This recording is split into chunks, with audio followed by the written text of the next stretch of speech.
एक शादीशुदा जोड़ा अपना सेकंड हनीमून मनाने के लिए क्रूज टूर पर गए। इस दौरान वे अपने बच्चों को घर पर ही छोड़ गए थे।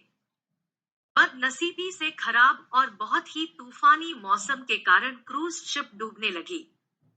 सभी लोगों की तरह वे दोनों भी अपनी जान बचाने के लिए लाइफबोट एरिया की तरफ दौड़े। लेकिन वहां भी सिर्फ एक ही व्यक्ति के लिए जगह बची हुई थी। अपनी पत्नी को डूबती शिप पर छोड़ आदमी लाइफबोट में बैठ गया। पत्नी उसी डूबती शिप पर खड़ी अपने पति को दूर जाते हुए देख रही थी। वो चिल्लाकर अपने पति से बोली। इस कहानी को यही विराम देते हुए शिक्षक ने अपने सभी विद्यार्थियों को पूछा, क्या कोई अंदाजा लगा सकता है पत्नी ने पति से क्या कहा होगा? ज्यादातर विद्यार्थियों का एक समान उत्तर था। उन्होंने कहा, पत्नी बोली होगी कि मैंने तुमसे इतना प्यार किया और तुम मुझे इस तरह छोड़ कर जा रहे हो। मैं तुमसे नफरत करती हूँ। शिक्षक की नजर एक शांत बैठे विद्यार्थी पर पड़ी। शिक्षक ने उसे जाकर यह सवाल पूछा। विद्यार्थी बोला, मुझे लगता है वह बोली होगी हमारे बच्चों का ध्यान रखना। शिक्षक को आश्चर्य हुआ। उन्होंने विद्यार्थी से पूछा, क्या तुमने यह कहानी पहले भी सुनी है? विद्यार्थी ने सर हिलाया और बोला, नहीं, लेकिन बीमारी की वजह से दम तोड़ते हुए मेरी माँ ने यही शब्द आखिर में मेरे पिता से कहे थे।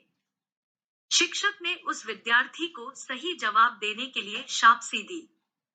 कहानी को आगे बढ़ाते हुए शिक्षक ने कहा, क्रूज शिप डूब गई और साथ में पत्नी भी। पति घर वापस लौट आया और उसने अकेले ही अपने बच्चों को पाल पोस कर बड़ा किया। कई सालों बाद उस पति की भी मौत हो गई। एक दिन उसकी बेटी, जो उसे अपनी माँ की मौत की जिम्मेदार मानती थी, अपने पिता के सामान को साफ करते हुए उसे एक डायरी मिली, जिसे पढ़कर उसे सच्चाई का पता लगा। डायरी में लिखा था, जब उसके माँ बाप उस क्रूज शिप पर गए थे, तब उन्हें पहले से ही पता था कि उसकी मम्मी को 3rd स्टेज कैंसर है और इसीलिए वो दोनों आखिरी बार एक साथ ज्यादा से ज्यादा समय बिता सके, इसलिए दोनों अकेले ही इस क्रूज शिप पर गए थे। जब वह मनहूस समय आया था, तब उसके पिता ने उस अकेली बची लाइफ बोट की जगह में बैठने से मना कर दिया था। उन्होंने डायरी में लिखा था, वह भी अपनी पत्नी के साथ ही उस डूबती हुई शिप में डूब जाना चाहते थे, लेकिन सिर्फ और सिर्फ उनके बच्चों के लिए अपनी पत्नी के कसम देने के बाद उसे अकेला छोड़कर उस लाइफ बोट में सवार होना पड़ा। इस डायरी को पढ़ने के बाद बेटी फूट फूट कर रो पड़ी। शिक्षक ने यह कहानी यही खत्म की और पूरा माहौल एक शांति में डूब गया। यह शांति देख शिक्षक को पता चल गया कि वह इस कहानी के जरिए जो सीख अपने विद्यार्थियों तक पहुंचाना चाहते थे, वह पहुंच चुकी है।